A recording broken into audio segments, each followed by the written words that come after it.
Hi guys, my name is Alexander Mihajlovich. This is my report on Swarm Robotics for GIT 335, Computer System Technologies. I've tried multiple times to get Jing to work here, but there are security issues that, unbeknownst to me, I could not solve through online systems, so I'm recording this off of my cell phone. I apologize for the audio and the video if they're not up to par, but just bear with me through this. The beginnings of the Swarm. Swarm robotics was thought of as early as the 1980s, but our modern definition wasn't really conceptualized until the year 2000. And since that point, there's been extensive research on the subject. Because of this influx of new researchers have had to categorize each new branch or niche of swarm robotics, and they mainly do this by categorizing them under the schema of what the robots are trying to accomplish and how they are accomplishing that task. The majority of which are behavioral swarm robots, where researchers are trying to get the robots to act in certain behaviors in order to accomplish tasks.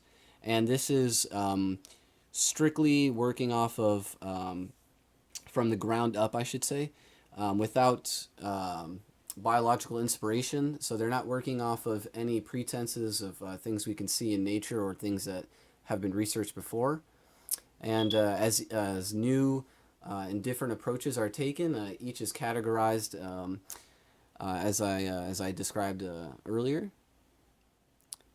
So some of the mechanics and variables of swarm robotics. The advent of a decentralized computer has led to a greater rigidity of the swarm. So what that means is the main algorithms the robots work with are developed outside of the swarm, and each robot is loaded up with that specific algorithm. And from that point on, it's a decentralized computational awareness that the robots utilize to complete their tasks. I kind of alluded to this earlier, but the cost of production of these swarm bots has also gone down extensively, which has actually led to the increase in research. And I'll talk a little bit more about the production of them towards the end of this presentation. One key variable is that cooperation is the central topic for this new robotics industry, which basically means they're working on how these robots are working together to complete tasks. Another a large mechanic is centralized versus decentralized schema, where researchers are trying to work from creating algorithms outside of the swarm to having the swarm naturally synthesize these. But due to centralization, many problems arise, such as communication between them, resource allocation, and individual robot utility, which all of these are actually key for success of the swarm. Moreover, the coordination between them needs to be multi-level, as in robots being able to complete multiple tasks, working on different tasks at the same time, but that has still not yet been reached. One really big thing is self-assembly. So swarm robots are actually now able to self-assemble. This gains them greater maneuverability as a group, allowing them to get over obstacles they couldn't if they were by themselves. And this also allows them to have orders of magnitude of greater strength from the robotic cooperation. On a whole, they are also able to modify their shape. So you see at the top the robots coming into a rhombus form.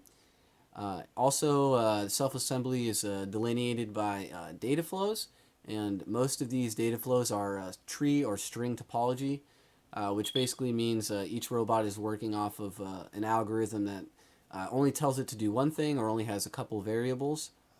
And all of the softwares that are used today are usually homogeneous, so each individual robot has the same programming essentially.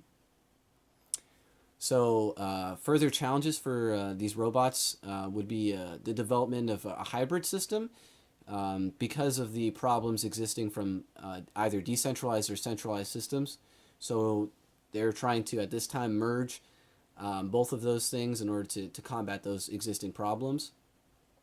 Another thing is creating an abstract organization where robots will be able to abstractly organize themselves. And this would be a later advent of the multi-tiered cooperation. Also, there's huge questionability to if whether or not these robots are scalable, and whether or not it'll be sustainable when they are scaled, because these robots will use a lot of energy. And going further here, they also need to be able to assemble much quicker in better ways.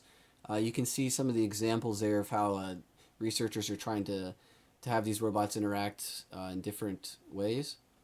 And most importantly, I think, is a fail-safe protocol to ensure that when these robotics are not being sustained, that the swarm understands this. So what is the future of swarm robotics? Neural networks. These small robots being able to constantly talk to each other and think for themselves, essentially. And this neural networks would allow swarm robotics to sort of have a sense about them, where individuals or them as a whole could take in input and process that input through the neural network. This would also allow for population evolution. Again, I'll talk about that in the next slide. Population evolution, where robots will be able to replicate, and all these new things would lead to an innumerable amount of new applications. So space exploration, creating murmurations, much like birds do today, medical capabilities. I mean, the list goes on and on and on. And sort of another important one is a shift from the normal algorithmic characterization to behavioral characterization. So not just running on a single algorithm, but running on multiple algorithms, all constituting a behavior that arises from the group as a whole. And what this essentially is fitness-based evolution, much like the evolution of actual organisms that we see in our everyday world. And so the last one here is robotic synthesis. So as I said earlier, I would talk about this. The cost of them has gone down, and that is because robots are being able to be created through 3D printing. And I saved this one for last just because I think that it's probably the most important. It'll be the most driving factor from what the papers I've read and the research I've done. So the most driving factor would be these robots to be able to reproduce or to produce more robots, the population growth I was speaking to. And as nanotechnology gradually increases, it'll also meld with these swarm robots. So you'll have swarms of nanorobots. And I think the ultimate goal, from what a lot of these people are researching, is basically a nano biomechanical robot factory. And what that means is it's kind of like a molecular biome that just by virtue of the structure will create more robots, which will in turn create more robotic biomes or molecular biomes that create more robots. And it's the self-fulfilling process. And that about ends my presentation for this. I just want to go back briefly through and kind of run through some. So robotics, the idea of the swarm robotics has been around since the 1980s. We're able to 3D print them now. They're getting smarter. They're getting more complex. We're learning how to organize them. We're learning how to accomplish tasks better, and we're also trying to create a situation where these robots will thrive and create more robots to thrive in order to ensure medical safety for people, in order to create new and fantastic things that can help in almost every different discipline that you can think of. I know it's a little haphazard. It's a really complex subject, But without further ado, again, here's my works cited. Each one of these images, every image you saw in there, and these are the 3 papers that I mainly took from, all scholarly journals. You can find all of these on the ASU library website. Just go in there and type in Swarm Robotics.